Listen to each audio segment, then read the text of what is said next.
Saudara-saudaraku yang terkasih, selamat berjumpa di Renungan Harian di channel Katolik kita.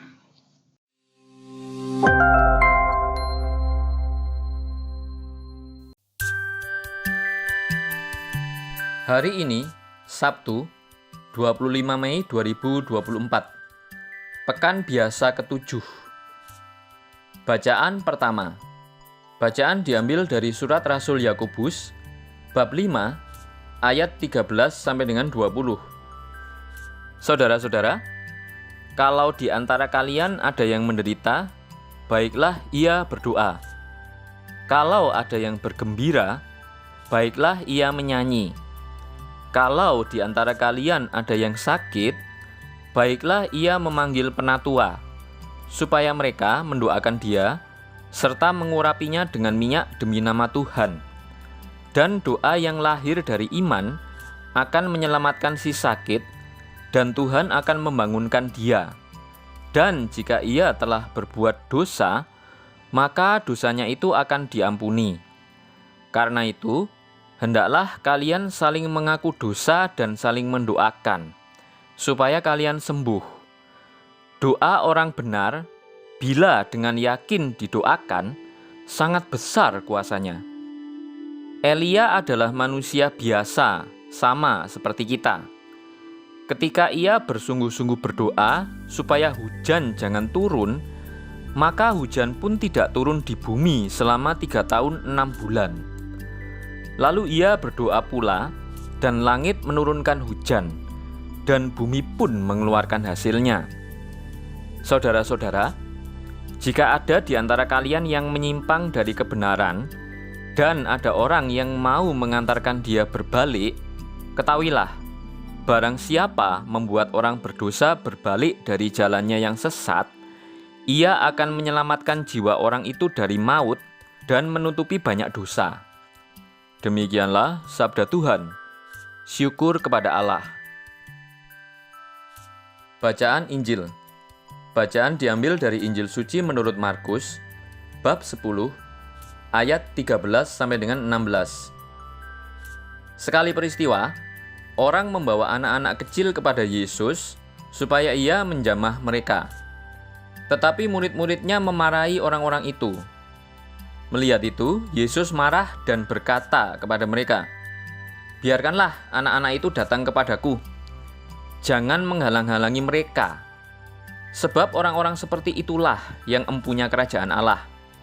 Aku berkata kepadamu, sungguh, barang siapa tidak menerima kerajaan Allah seperti seorang anak kecil, ia tidak akan masuk ke dalamnya." Kemudian Yesus memeluk anak-anak itu, meletakkan tangan ke atas mereka dan memberkati mereka. Demikianlah sabda Tuhan. Terpujilah Kristus. Doa menjadi sumber kekuatan bagi kita orang beriman. Dalam doa, kita bisa menemukan bantuan dan pertolongan Allah untuk mengatasi segala persoalan dan kerapuan manusiawi kita. Nabi Elia telah membuktikan kuasa Allah di tengah bangsa Israel melalui doa yang disampaikannya dengan sepenuh hati. Sebagai murid-murid Tuhan zaman ini, kita dituntut untuk meneladani kegigihan dan iman Elia dalam berdoa. Dengan tekun berdoa, kita bisa menjadi saluran berkat Allah untuk sesama. Jangan sampai kita menjadi penghalang bagi sesama untuk menerima berkat-berkat dari Allah. Mari berbenah. Santo Beda Venerabilis. Santo Beda adalah seorang guru, imam, dan biarawan, serta rahib Benediktin yang terhormat. Ia dilahirkan pada tahun 673 di Inggris. Kemungkinan Santo Beda berasal dari keluarga ternama atau bangsawan. Hal ini dapat dilihat dari kedekatan hubungan relasinya dengan orang-orang dari kaum keturunan bangsawan. Ia juga dikenal sebagai seorang cendekiawan dan penulis yang penting dalam sejarah Gereja Katolik.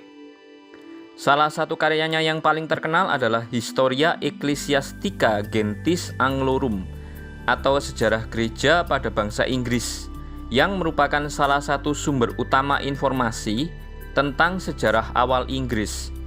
Pada saat Beda berusia 7 tahun, ia dikirim oleh orang tuanya ke biara Benediktin untuk menempuh pendidikan.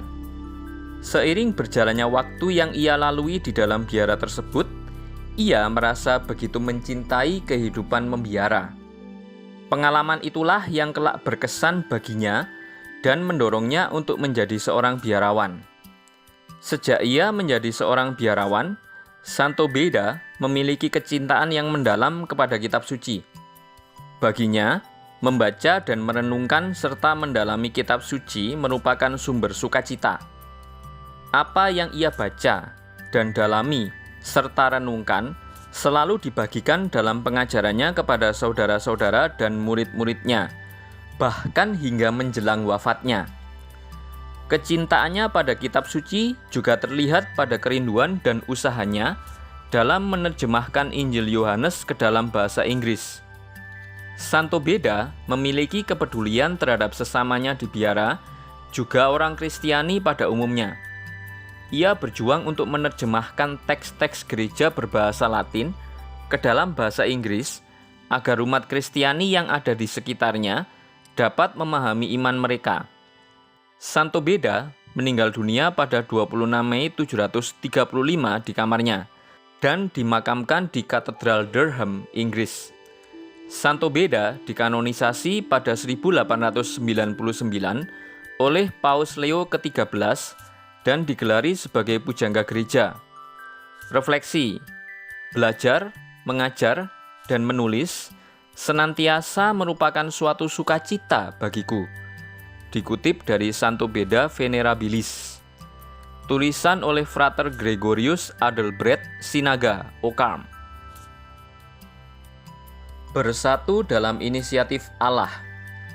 Paus Benediktus mewariskan pesan penting tentang iman dan hal-hal yang harus ditunjukkan serta diwariskan. Belajar untuk hidup dan tinggal di dalam Allah akan menunjukkan kepada kita Allah dan cintanya yang luar biasa. Benediktus menulis, inisiatif Allah selalu mendahului tindakan manusia. Bahkan dalam perjalanan menuju kepadanya, adalah Ia yang pertama kali menerangi kita, membimbing dan menuntun kita, selalu menghargai kebebasan kita. Ia selalu mengizinkan kita masuk ke dalam keintimannya, menyatakan dan menghadiahi dirinya bagi kita, rahmat untuk sanggup menyambut pewahyuan dalam iman. Jangan pernah melupakan pengalaman Santo Agustinus. Bukan kita yang mencari atau memiliki kebenaran, tapi kebenaranlah yang mencari dan memiliki kita. Kesulitan dan pencobaan masa sekarang tidaklah kurang bagi iman, yang seringkali dipahami secara dangkal, ditantang, atau ditolak. Selalu siap sedialah untuk menanggapi, tapi dengan kelembutan dan rasa hormat kepada siapapun yang menanyakan harapan yang ada di dalam hatimu.